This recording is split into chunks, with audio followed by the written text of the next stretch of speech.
ಯಾರ ಗವರ್ನರು ಅಲ್ಲ, state governor ಅವರು. ನಿಮ್ ಗವರ್ನರು ಅಲ್ಲ, ನಮ್ ಗವರ್ನರು ಅಲ್ಲ. Is the head of the state, is the custodian of the constitution.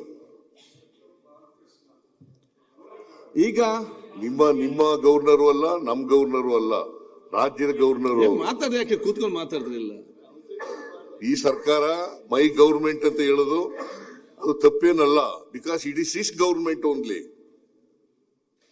ನಾನು ಎಕ್ಸಿಕ್ಯೂಟಿವ್ ಹೆಡ್, ಅವರು ಸ್ಟೇಟ್ ಸರ್ಕಾರದ ಮುಖ್ಯಸ್ಥ, ಅವರು ಕಾನ್ಸ್ಟಿಟ್ಯೂಷನಲ್ ಹೆಡ್. ನೀವು ಇದನ್ನೆಲ್ಲ ಬಿಟ್ಬಿಟ್ಟು ಸುಮ್ಮನೆ ಏನೇನೋ ಹೇಳಿದ್ರೆ ಪ್ರಯೋಜನ ಇಲ್ಲ. ಯಾಕೆ ಅವರು ಹೇಳಿದ್ರು, ಓಡೋದ್ರು ಅಂತ ಹೇಳಿದ್ರು ಅಂತಂದ್ರೆ, ರಾಷ್ಟ್ರಗೀತೆಯನ್ನ ಹೇಳಿ ಹೋಗ್ಬೇಕಾಗಿತ್ತು ಅನ್ನೋದು ಅಷ್ಟೇನೆ. ಅವರು ಅದನ್ನು ಮಾಡಬೇಕಾಗಿತ್ತು. ಅದು ಅವರು ಗವರ್ನರ್, ರಾಜ್ಯಪಾಲರು ಅಷ್ಟೊಂದು ಎಷ್ಟಾರ ಓದ್ಲಿ, ಅವರು 3 ಸೆಂಟೆನ್ಸ್ ಓದ್ಲಿ, 4 ಸೆಂಟೆನ್ಸ್ ಓದ್ಲಿ, ಜೈ ಹಿಂದ್ ಅಂತ ಕೊನೆಯಿಂದ ಹೇಳೋದಂತೂ ಹೇಳಲಿ, ಏನಾದ್ರು ಹೇಳಲಿ. ಆದರೆ ರಾಷ್ಟ್ರಗೀತೆಯನ್ನ ಮುಗಿಸೋವರೆಗಾರು ಇರ್ಬೇಕಾಗಿತ್ತಲ್ಲ. ಯಾಕೆ ಹೋದ್ರು? ರಾಷ್ಟ್ರಗೀತೆಗೆ ಅವಮಾನ ಅಲ್ವಾ? ಆಯ್ತು, ಮತ್ತೆ ಅದಕ್ಕೆ ಹೇಳಿದ್ರು. ಅದು ಪ್ರಾಸಂಗಿಕವಾಗಿ ಹೇಳದಂತ ಮಾತು ಅದು. ಅದು ಬಿಟ್ರೆ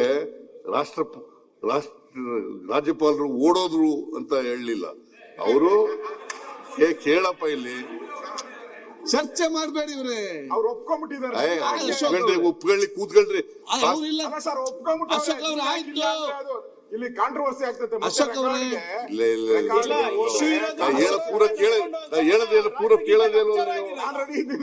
ಪೂರ ಕೇಳೋದೇ ಇಲ್ವಲ್ಲ. ನೀವು ತಪ್ಪು ಮಾಡ್ತಾ ಇದ್ದೀರಾ.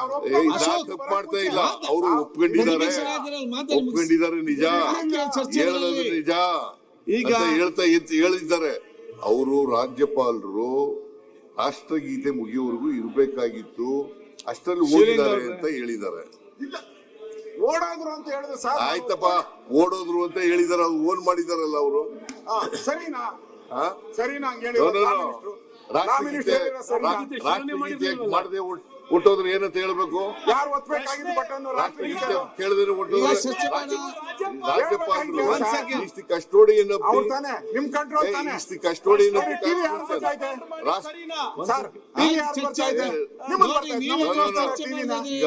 ಪ್ರತಿಪಕ್ಷ ನಾಯಕರು ನೋಡಿ, ನೀವು ಯಾಕೆ ಚರ್ಚೆ ಮಾಡ್ತಪ್ಪ? ರಾಷ್ಟ್ರಗೀತೆಯನ್ನು ಶುರು ಮಾಡಿದ್ರ? ರಾಷ್ಟ್ರಗೀತೆ ಅವ್ರಿಗೆ ಕೇಳ್ಬೇಕಾಗಿತ್ತು, ಶುರುನೇ ಮಾಡಿರ್ಲಿಲ್ವಲ್ಲ ಇವರು.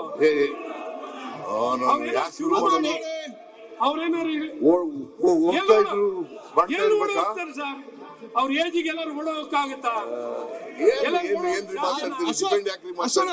ಮಾಡ್ತೀರಿ? ಅಶ್ವಥ್ ನಾರಾಯಣ ಡಿಫೆಂಡ್ ಮಾಡ್ಕೊಳ್ಳಿ. ಅವ್ರಿಗೆ ಉತ್ತರ ಕೊಡ್ಬೇಡಿ ಸರ್, ಅವ್ರಿಗೆ ಉತ್ತರ ಕೊಡ್ಬೇಡಿ. You should not defend him. You should not defend him. Okay. It's a violation of the constitution. ರಾಷ್ಟ್ರಗೀತೆ ಆಡಕ್ಕೂ ಮುಂಚಿತವಾಗಿ ಇಳಿದು ಹೊರಟೋದ್ರೆ ಅಂತ ಹೇಳೋದು. ಅದರಿಂದ ನಾನೇ ಕರೆದೆ ಅವರಿಗೆ, ಅವರು ಬಂದ್ರು ಅಷ್ಟೇ.